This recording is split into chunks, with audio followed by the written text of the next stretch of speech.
Okay, so for us to understand the Pilgrims and why they moved to the New World and what it is that brought them to what becomes Massachusetts and Plymouth, we must understand their faith and a little bit about their beliefs.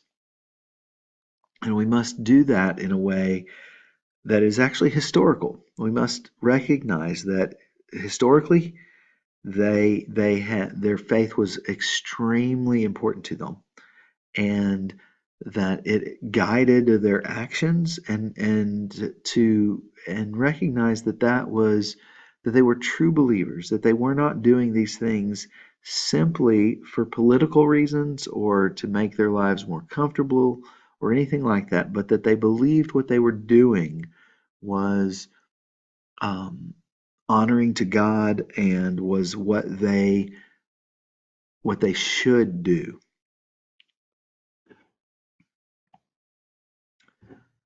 So to understand this a little bit, we have to go back.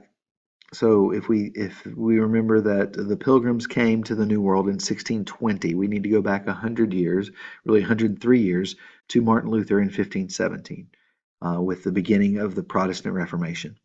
Um, Martin Luther had problems and disagreements with the Catholic Church. He was Catholic, but he saw some issues.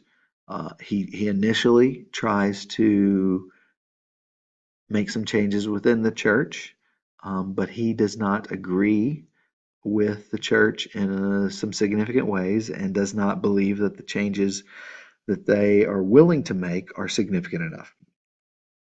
Goes back and forth quite a bit. Um, and I'm not making a judgment as to whether he was right or wrong, but that is the basic idea is he ultimately disagrees with some of the teachings of the Catholic Church. So this Reformation begins taking place in the early to mid 1500s. Um, the Catholic Church during this time is very powerful. So we have leaders of nations that, um, for the most part, are Catholic in England and Spain and France and other European nations, and they in some level are still subordinate to the Pope. And so the Pope is very powerful. Well, Martin Luther's problems with the church are more theological. But some of the nations begin to, the leaders of these nations begin to have political differences. In other words, they think the power of the church is too much in their nation. And in England in particular, we see this. And so the Church of England really develops, it's what's called the English Reformation, and it develops really more because of political differences instead of theological differences. So Henry VIII believes that he, as the head the of England, as the King of England, should have more power within England, and as the head of the church in England, at that time still even the Catholic Church in England, than the Pope. The Pope disagrees, obviously, and therefore there is a split between the Catholic Church and the Church in England.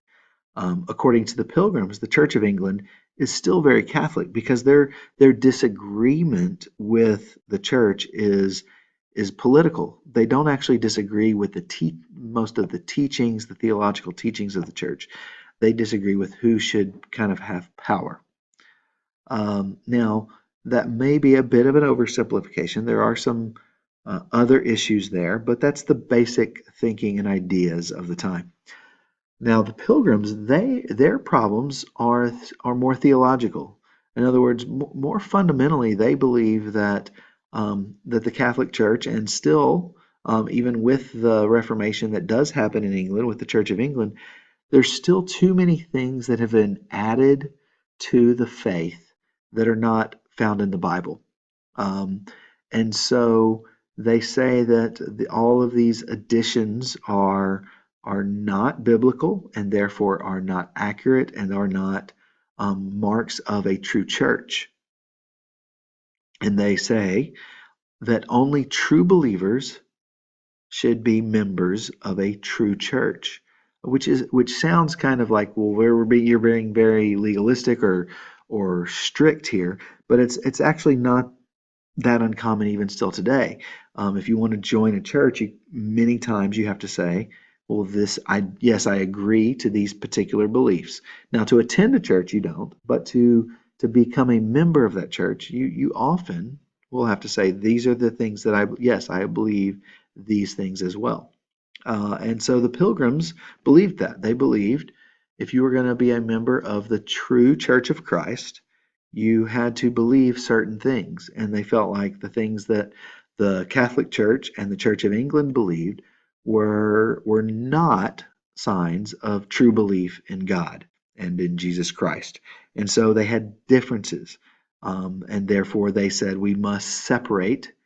To be a true church, we must separate, and that's why they're known as separatists.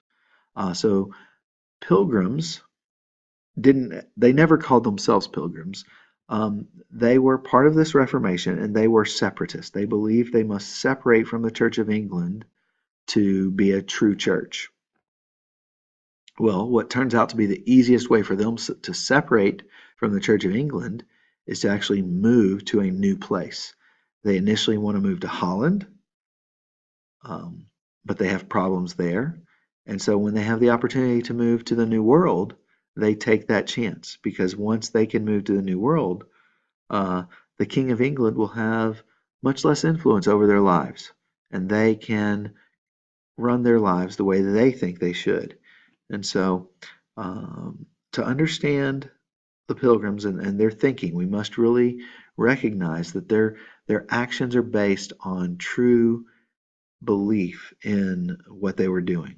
It was based on a faith in God and in the Bible as they understood it, which was certainly different than the way that the Catholic Church or the Church of England understood it at that time.